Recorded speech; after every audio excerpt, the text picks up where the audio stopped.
Hey everybody, welcome back. The Supreme Court has interpreted the First Amendment as including two distinct guarantees of religious freedom. So go ahead and use your freedom to smash that like button and get your notes ready. Let's start by reading the text of the First Amendment. Congress shall make no law respecting an establishment of religion. Let's stop there for now. What we just read is known as the Establishment Clause, and it prevents the government from establishing an official religion. Seems simple enough, right? Congress can't pass legislation establishing the Church of the United States or something like that. But in recent decades, it's done more than that. It's also been interpreted as prohibiting governments from giving preferential treatment for or against certain religions. This interpretation makes the Establishment Clause much stronger and further restricts policymakers. Not only can they not establish an official religion, but any policy that either promotes or inhibits a religion is also off limits. Policies must be religiously neutral. You have a required case, Engel versus Vitale, which involved public schools holding a voluntary prayer at the beginning of the school day. The Supreme Court ruled that states can't hold prayers in public schools because state sponsorship of religious activities violates the Establishment Clause. Again, notice that the policy didn't establish a religion, but the court determined that it violated the Establishment Clause by promoting religion. The court further said that this state-sponsored prayer violates the principle of the wall of separation, the idea that there must be complete separation between church and state. It's important to know that the wall of separation isn't in the Constitution. It most prominently comes from a letter Thomas Jefferson wrote, but in recent decades it's been used to justify striking down policies like the prayer in Engel, and some have debated the appropriateness of the metaphor and what, if any, legal sway it should hold. Before we move on, let's just go back to the text of the First Amendment again.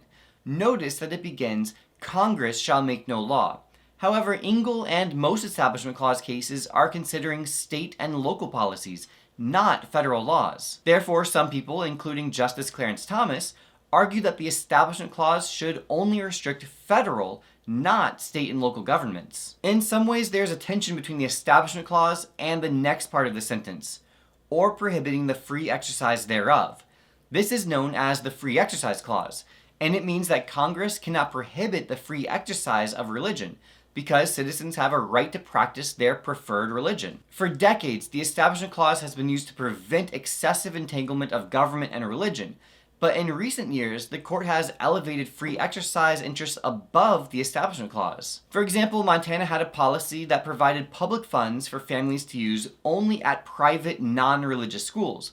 But the Supreme Court said that preventing families from using the public money at religious schools violated their free exercise rights. You can see how this line gets blurry, but don't worry, test questions typically stick to less fuzzy situations. If it's about a person trying to practice their religion, it's free exercise. There's a required free exercise case, Wisconsin versus Yoder, that involved a state law mandating school attendance, but for religious reasons, Amish families refused to send their kids to high school. The court ruled in favor of the Amish, saying that compelling Amish students to attend public school beyond 8th grade violates the Free Exercise Clause. This case is a bit unique. The Supreme Court often looks at the purpose of a policy and tries to determine whether it was targeting a particular religious practice or not. For example, the court has ruled that a person's free exercise rights do not extend to illegal drug use, even if partaking in the illegal substances are legitimately part of that person's religious beliefs. The court reasoned that drugs weren't banned to target that religious practice specifically. On the other hand, when a city banned ritual animal sacrifice, the court struck down the law as unconstitutionally targeting the religious practice of one particular group,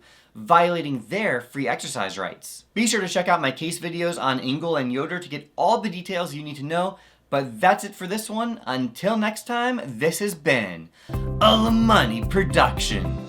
Thanks again for watching. Like, subscribe, and ring the bell if you haven't. Check out the Ultimate Review Packet if you're so inclined, and I will see you in the next video.